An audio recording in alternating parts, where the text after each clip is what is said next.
Hey there knitters, welcome to episode 36 of Knit Talk with a Tech Editor. I'm Megan of the Unapologetic Knitter and I'm a tech editor. In today's video we are finally going to be talking about bust darts. And there's a reason that I've been sort of shying away from this topic, and it's largely due to my lack of knowledge and practical. I'm really going to hope you can't hear everything that's going on in the background as I'm giving this video. Anyway, what I was saying is my practical experience with bust darts is pretty limited. I've only used them once, well, twice technically, on two different garments, but they were the same garment. I just repeated the process to use two different colors. And I also don't have a range of clients for whatever reason that ask for them. So I had to do a lot of research for today's video. One of the things that I was really looking for was, why were my first two attempts failures? Was it just me? Was it something wrong with the pattern? Is my technique off? So we're going to talk about that really briefly. But then the second was to learn about horizontal bust darts, which is the only type that I have used, versus vertical bust darts, which I hadn't really heard of before. And so I did a deep dive so we can talk all about it today. So while I do obviously love to learn and share what I know with you, because I'm not an expert on this topic, I'm largely going to be talking in generalities. Things that I learned, things that I've observed with my own knitting in that very limited experience. And then I'm going to be directing you to resources that are truly from people who know what they're talking about.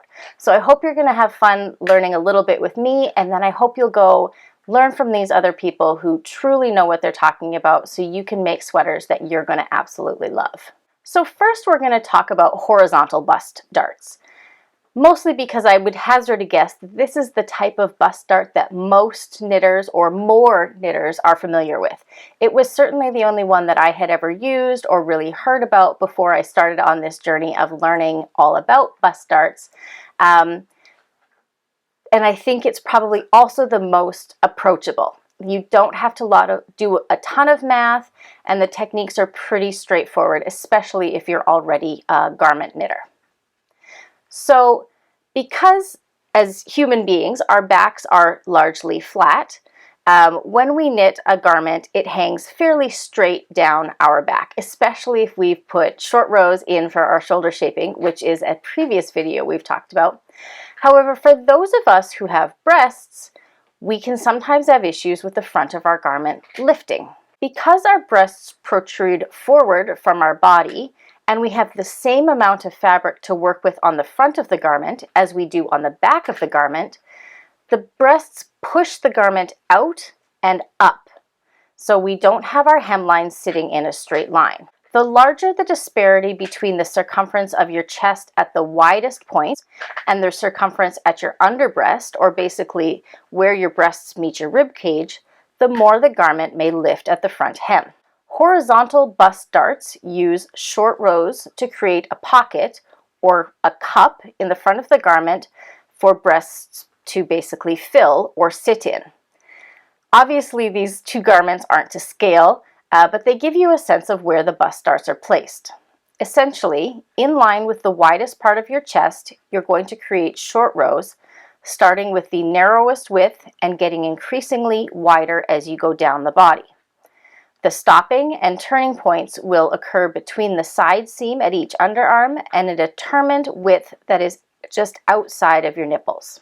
So learning what I did about the placement of horizontal bust darts using short rows helped me figure out why my first attempt at using bust darts or horizontal bust darts failed in the garments I was knitting it on. The first issue was that the garment was knit at a fairly loose gauge, and anytime you use a short row method, you get kind of a doubling up of the stitch at your turning point. So you're going to see it a little bit more noticeably in a looser fabric than you would in a dense fabric. So already the fabric was kind of working against me. You were going to see the darts no matter where they were placed. Now, that's totally fine in and of itself. If you look at a commercially made garment where darts are added on the side of the garment, you see them. We expect to see them. It's part of shaping. But the second thing that I think caused the failure was the placement of the bust darts. The narrowest point of the bust darts sat right on my nipple line. So now I'm not a prude, but it felt a little bit too much like blinky lights saying, look here, look here. So to me, it felt like a bit of a failure. Now, with that said, the garment itself fit very well. I have about a 3-inch differential between my widest chest circumference and my rib cage, so it helped things feel a little bit more comfortable. I didn't have the lifting at the front of the garment, but the placement of the bust dart turning points made me feel less comfortable in wearing the garment. So here's what I learned, and you can then take this brief introduction to it and go check out that resource that I'm going to link to in the description below. The vertical blue lines that you see on this schematic would be the horizontal location of our nipples if we were wearing this sweater. On short row 1, you'll see that the top red arrow, which is your first short row turning point, is going to be just a little bit past that that center point of your nipples. So I know I keep saying nipples, but you really don't want to highlight those. You want those to be, or your short row turning points to be just outside of those. On short row 2, you're going to turn and mimic your first one, knitting the same distance past the blue line on the opposite side. Your intermediate short rows will get continually wider, and the number of short rows that you work will increase as the difference between your full chest circumference and your under chest circumference increases. The final short rows before you resume working in the round will end at the black vertical lines that I've shown close to the side seams. You don't need to take your short rows all the way to your side seams. You'll want to stop just before them. So as I mentioned just a moment ago, in the description below this video, I have linked to a blog post or a tutorial from LaVisch Designs.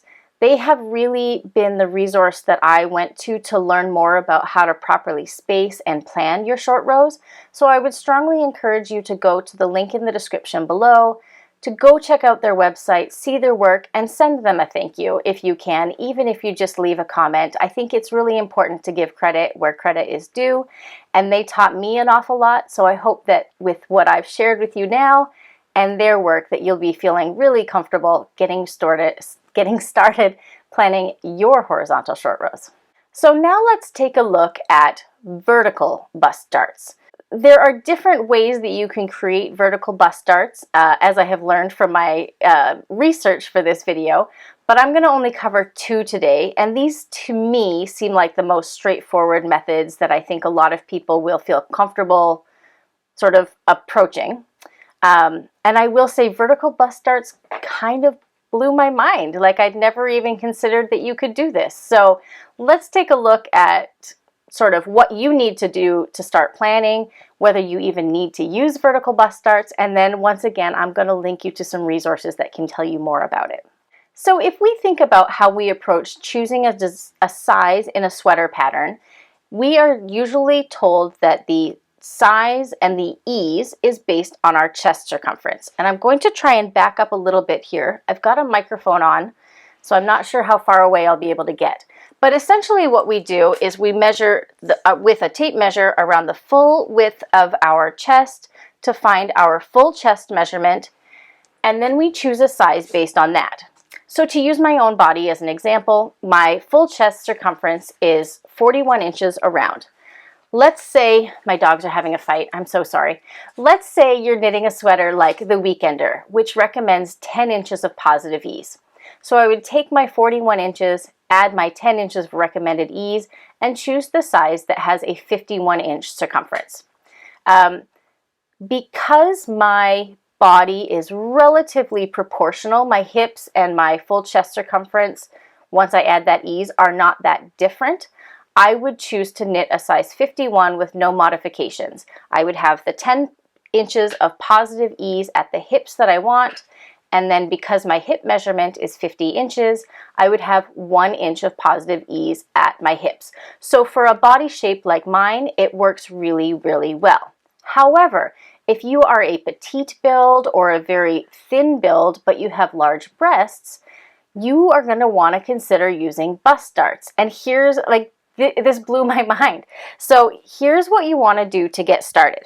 You're going to take your flexible tape measure and you're going to wrap it around your body just like you were going to be measuring your full chest circumference, but instead of measuring across the widest part, you're going to measure your upper bust. So you're going to go up over your breasts and measure the full circumference. Of course, it's not going to stay. Your full circumference above. So this is going to be snugged up under your underarms and is going to go around your back. So it's still encompassing the full circumference of your back, but you're going up above where the widest part of your chest is. For me, this measurement is 38 inches in a very bulky sweater. I actually haven't taken the measurement without the sweater off, but that's my 3-inch disparity.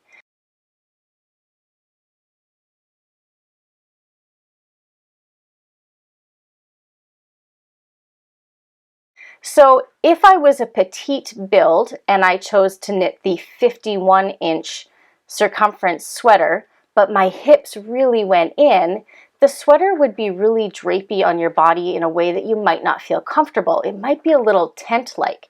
So by using your upper chest circumference, in this case for me, 38 inches, and then adding your 10 inches of positive ease, you're now looking for a garment that's more like 48 inches instead of 51 inches.